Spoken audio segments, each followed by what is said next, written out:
Often when we talk about the development of this region, we mention notable figures, geography, topography, industrialization, but we would be remiss if we did not include how illness helped play a role in the shaping of this city. Take, for example, Chattanooga's first neighborhood, St. Elmo.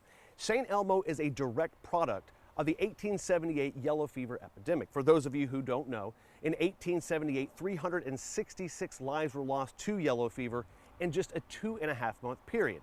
Now, those with financial liberties were able to escape by moving to places like Signal Mountain, Lookout Mountain, or Missionary Ridge. But for those who needed to stay close to the city and just far enough away, they expanded about 4.5–5 miles out so they could still commute and yet feel safe in the evening.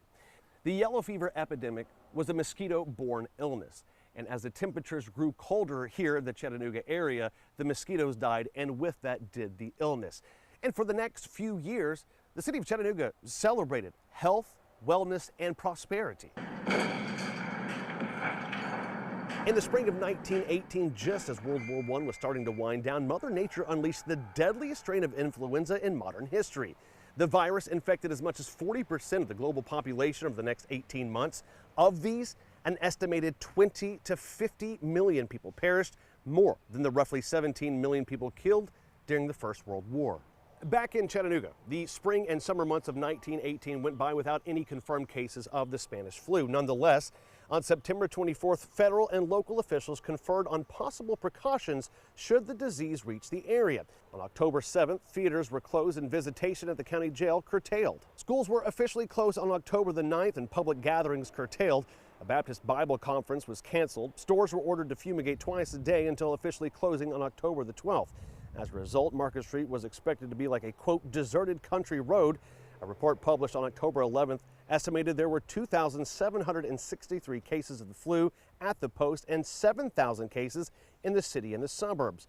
By October 21st, 99 deaths were reported in the city. With churches and schools now being closed, teachers and ministers were asked to contribute to society in a different way. Teachers often helping out at local soup kitchens, ministers visiting the sick house to house as the weeks wore on. You have to understand there was no effective way to fight this virus. Alexander Fleming wouldn't develop penicillin for another 10 years. So the question was asked, what is the best way to fight this illness? The answer was the face mask. And I'll tell you, the United States government did not care about your feelings when it came to masking up. President Woodrow Wilson's administration released a public service announcement to be printed nationwide, reading in part, influenza probably spreads mostly by inhaling some of the tiny droplets of germ-laden mucus sprayed into the air when ignorant or careless persons sneeze or cough without using a handkerchief. Therefore, cover up each cough and sneeze. Mask mandates and no spitting rules were put in place all across the country. And in New York City, they asked you not to do any kissing without a handkerchief between you and the recipient of said kiss.